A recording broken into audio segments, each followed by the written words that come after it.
మీరు ఎంతమందిని రెస్క్యూ చేశారండి? అసలు ఏం జరిగింది? మీరు వెళ్ళేసరికి అక్కడ సిచ్యుయేషన్ ఏముందో చెప్పండి. మేడం మాకు పొద్దున్నే 6:30 కాల్ వచ్చింది మేడం.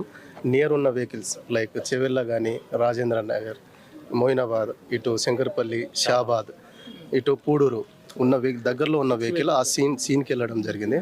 అక్కడ చూస్తే మేడం ఆ లారీ ఏమో బస్సు మీద పడ్డది. రైట్ సైడ్లో మొత్తం మునిగిపోయారు మేడం. దాదాపు 5-6-7 సెంటీమీటర్ లోపు మునిగిపోయారు. కంకర్ అనేది పడిపోయింది. అక్కడ వెళ్ళి మేము రైట్ సైడ్లో ఉన్న ఎమర్జెన్సీ పేషెంట్స్కి తీసుకొని ఒక్కొక్క వెహికల్లో 4, 3, 6 తరలించడం జరిగింది. చెవెళ్ళలో గవర్నమెంట్ హాస్పిటల్ తీసుకురావడం జరిగింది మేడం.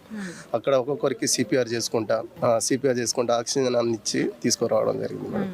దాదాపు 23 మందిని మేము తరలించాము మేడం. 6 vehicles emergency. చిన్నపిల్లలు కూడా ఉన్నారు, పెద్దోళ్ళు అందరు ఉన్నారు మేడం. 23 మందిని మేము తరలించాము మేడం. వాళ్ళ లిస్టు కూడా బాగానే ఉన్నారు మేడం. 70 మంది అనేది అంత మంది ఏం లేరు మేడం. 45-50 మెంబర్స్ మొత్తం అనేది మాకేం తెలియదు మేడం. ఎమర్జెన్సీ ఉన్న పేషెంట్స్ కి మేము తీసుకొచ్చాము. 23 మందిని బాగానే ఉన్నారు మేడం. బాగున్న ఎమర్జెన్సీ పేషెంట్ కి మేము తీసుకొచ్చాము. ఇప్పుడు చనిపోయిన వాళ్ళు, డెత్ అయి ఉన్న వాళ్ళకి సిపిఆర్ చేసినాం. లేదు మేడం, కన్ఫర్మేషన్ ఇచ్చేసి వచ్చేసాం. ఎమర్జెన్సీ ఉన్న పేషెంట్ ని బతుకున్న వాళ్ళకి తీసుకొచ్చాం మేడం.